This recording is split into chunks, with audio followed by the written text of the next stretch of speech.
Bienvenue dans ce nouvel épisode des 4 mangas courts à lire. Et avant de commencer les gars, j'ai une annonce à vous faire. Vous étiez beaucoup à me demander c'était quoi la musique de mes outros dans mes vidéos.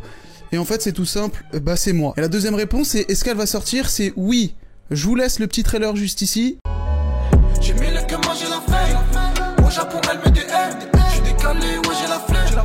J'ai la faune et la fleur et le flair. J'ai le niveau, j'ai le flow. Plus rien à perdre.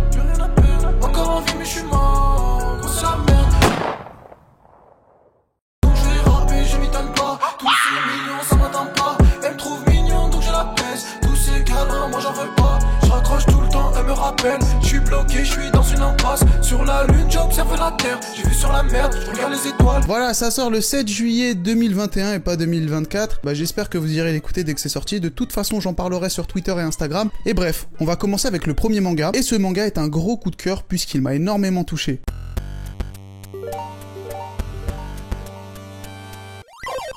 Dans un avenir très lointain, le manga raconte plusieurs petites histoires qui se passent dans le futur. Un futur où les humains cohabitent avec des androïdes. Une dystopie similaire à ce qu'on peut retrouver dans les séries et les films de science-fiction. Voilà, c'est l'histoire du manga et il était assez difficile à résumer puisque en fait le manga est une expérience à vivre. Vous savez, mon film préféré c'est 2001 l'Odyssée de l'espace et le sujet de ce manga me rappelle énormément ce type de relation qu'on aura avec les robots ou les intelligences artificielles qu'on retrouve dans ces films que j'aime tant. Tout comme ces films, j'ai relu ce manga plusieurs fois. Parce que notre interprétation de la fin ou des événements change. Tout comme notre vision après plusieurs lectures. Et on émet plusieurs hypothèses. C'est le genre d'œuvre qui va te pousser à réfléchir sur la société actuelle. Comme je vous l'ai dit, c'est un gros coup de cœur pour moi. Le manga est édité en 2 tomes aux éditions Novegraphics et c'est la première fois qu'on parle des éditions Novegraphics sur la chaîne. Et pour ça, on applaudit. Voilà, bravo, ouais. Merci. Alors je sais pas comment ça se prononce, Novegraphics ou Novegraphics. Et pour ce manga court en 2 tomes, la qualité de l'édition est somptueuse. Similaire à la Perfect Edition de Fullmetal Alchemist, les pages ainsi que les couvertures sont exceptionnelles. Les tomes sont rangés dans un joli coffret, le tout pour 27 €. Et c'est donné. Le style graphique est très original malgré qu'il soit simpliste, c'est assez poétique. Et c'est similaire à du Osamu Tezuka. Si vous aimez la science-fiction et tout ce qui touche au près ou de loin à la robotique ou à l'intelligence artificielle, ce manga il est fait pour vous. Allez, maintenant on passe au prochain manga. Bon je sais, c'est pas vraiment un manga, c'est un manhwa, mais tu connais, ça passe. Ça joue, y a juste un carton jaune mais ça joue.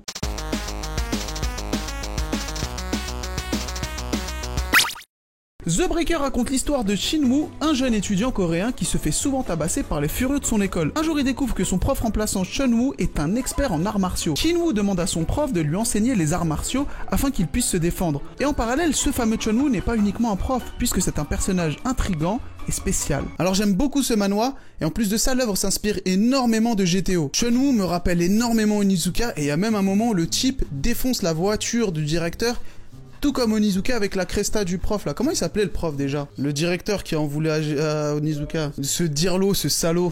Le manga est édité en 10 tomes aux éditions Meian, mais depuis un petit moment, l'Ultimate Edition a fait son apparition et elle sera éditée en 5 tomes. Actuellement, on a 2 tomes édités en France pour cette Ultimate Edition. Les 2 éditions coûtent environ 60 € chacun, sachant que la première édition est assez compliquée à trouver. L'Ultimate Edition saura satisfaire vos attentes, le manga est court, tout comme sa suite. Here comes a new challenger! The Breaker New Waves, la version de base est éditée en 20 tomes et la version Ultimate sera aussi éditée en 10 tomes. En dehors de ça, le manhwa est extra, les dessins sont beaux, ça se lit super vite, il y a de l'action et c'est un must-have. Bref, c'était tout pour The Breaker, maintenant on va passer au prochain manga. Et je pense que vous le connaissez, mais on va quand même en parler.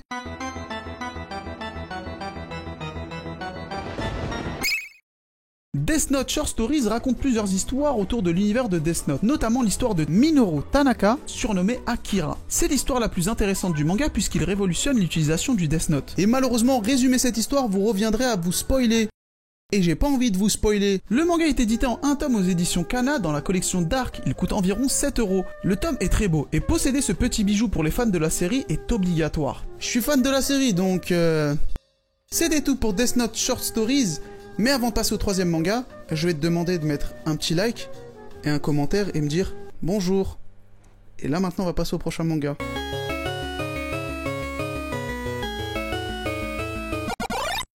Yamato est un lycéen avec une vie tranquille. Il ne vit que pour son frère Yuto et son ami d'enfance Michiru. Un beau jour, un voyant bizarre lui confie une sorte de bracelet. Selon ce voyant, ce bracelet lui permet d'aller dans le futur et de revenir dans le passé. Lorsqu'il utilise ce bracelet, Yamato estime qu'il a fait un bond de 2 ans dans le futur. Et en ce même jour, un drame se passe. Toutes les statues de Bouddha prennent vie et saccagent tout sur leur passage.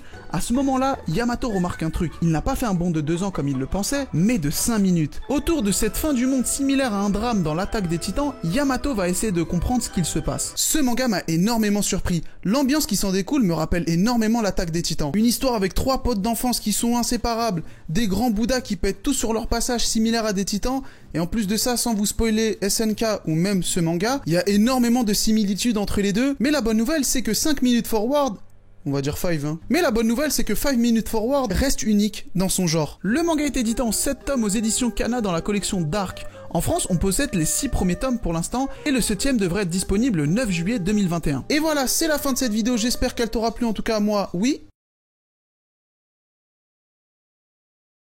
Je t'invite à t'abonner si ce n'est pas déjà fait, mettre la cloche...